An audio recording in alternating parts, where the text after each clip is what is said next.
Police अधीक्षक सत्यजित शिंदे यांच्या आदेशानुसार स्थानिक गुन्हे अन्वेषण शाखेने एक विशेष पथक तयार करून अवैध अग्निशस्त्र बाळगणाऱ्या संशयित इसमांचा शोध घेण्याचं नियोजन केलं होतं। गुप्त बातमीदारामार्फत मिळालेल्या माहितीनुसार कुंडल फाटा तालुका वाळवा जिल्हा सांगली येथे एक संशयित इसम अग्निशस्त्रांसह फिरत असल्याची माहिती मिळाल्यानंतर पोलिसांनी कुंडल फाटा येथील किर्लोस्करवाडी रोडवर सापळा रचून त्या इसमाला ताब्यात घेतला। पोलिसांनी त्याच्याजवळ विचारपूस केली असता त्याने आपलं नाव कुमार जनार्दन खेडी, वय वर्ष 31, राहणार ताकरळी तालुका वाळवा असं सांगितलं।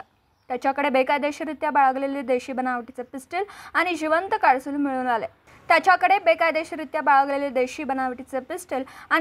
कारतूस मिळून आले। पोलीस तपासात उघड झालाय की सदर आरोपीने बाळगलेले अग्निशस्त्र विवादास कारणीभूत ठरू शकणार असल्याने त्याच्यावर भारतीय शस्त्र अग्निशमन अंतर्गत गुन्हा दाखल करण्यात आला। पुढील तपास पोलीस ठाणे कुंडल करत असून आरोपीच्या आणखी गुन्ह्यांची चौकशी सुरू आहे।